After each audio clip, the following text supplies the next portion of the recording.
Zdravo dragi moji, dobrodošli na kanal. Pravimo ručak za manje od 1 sat. Uzimam jedan crni luk i jedan praziluk, a vi možete upotrebiti i samo crni luk. Na jako zagrejanom ulju dodajte luk, pa ga blago prodinstajte 1 minut, a potom unutra dodajte 1 kašičicu soli ili po vašem ukusu. Promešajte i unutra dodajte oko 300 grama mlevenog mesa. Ja sam ovdje imala svinjsko, možete po ukusu. A sada ćemo da začinimo meso. Koristim ovaj moj biber sa belim lukom, jako je ukusan, isprobala sam ga i uživam u tom ukusu. Dodajem malu kašiku mlevene paprike i to je sve od začina. Sve ćemo lijepo da promešamo, vatra je jako jaka. Prelivam sa 60 ml vode i ostavljamo 10 minuta da se dinsti. Za to vrijeme pripremam smesu za pitu, 300 ml jogurta, vrlo malo posolite, pa unutra dodajte i 3 cijela jaja. Ovaj recept je brži nego što mislite i mislim da će vam se jako dopasti.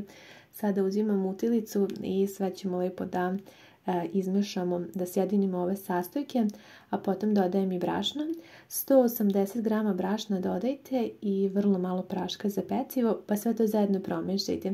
Ja ću vam sada pokazati u ostatku videa otprilike da vidite gustinu smese, jer naravno možda će vam trebati 1 kašika brašna više ukoliko vam je jogurt malo ređi ili ukoliko su vam jaja veća manja, znači može doći do odstupanja u 1 kašiki brašna.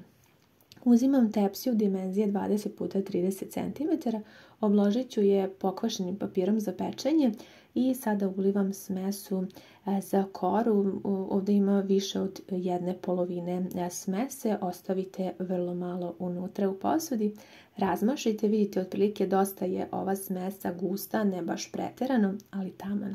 Kroz 10 minuta na jakoj vatri meso se lijepo prodinstalo, fino zamirisalo, upilo sve začine i sada ćemo odgore da pospemo, znači ne morate da dinstate potpuno meso, već tek toliko.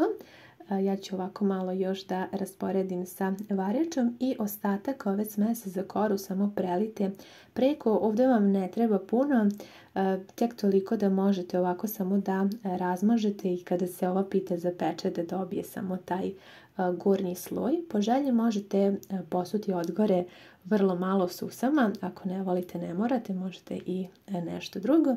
I nosimo u rernu zagrejanu na 180 stepeni na pečenje. Kod mene u rerni se pekla oko 30 minuta, a vi svakako pratite kada postane ovako zlatno žute boje. Kada lepo porumeni, ona je gotova i ja ću je sada preokrenuti i vidite koliko to jednostavno i lako radim. Premekana je, nećete verovati, mislim da više nikada nećete praviti pitu ni na jedan drugi način. Posebno što je ovo toliko brz način. I sada ćemo je zajedno preseći. Ja nisam mogla da dočekam da je probam, s obzirom da je ovako mekana i fantastičnog izgleda. Koliko lijepo izgleda, još je ukusnija, verujte mi. Ukus me podsjeća kao da jedem burek sa mesom. Toliko je fina, toliko je sočna, mekana, nije ni previše masna. Prava pita, mislim da ovaj recept bi trebalo svi da zapišete i da ga zapamtite, jer verujte mi, nećete pronaći sigurno bolji. Ja sam se oduševila i pravit ću ovo sigurno stalno. Tako da predlažem i vama da isprobate i da mi obavezno javite vaše utiske. Sigurna sam da ćete se jednako oduševiti kao ja. Pogledajte vi ovaj presek. Toliko je mekana, ukusna, sočna, sva očekivanja koje imate od jedne pite, ovaj recept će vam ispuniti, čak i više od toga. Nadam se da vam se dopao. Javljajte mi utiske. Hvala vam mnogo na gledanju i ljubim vas sve puno.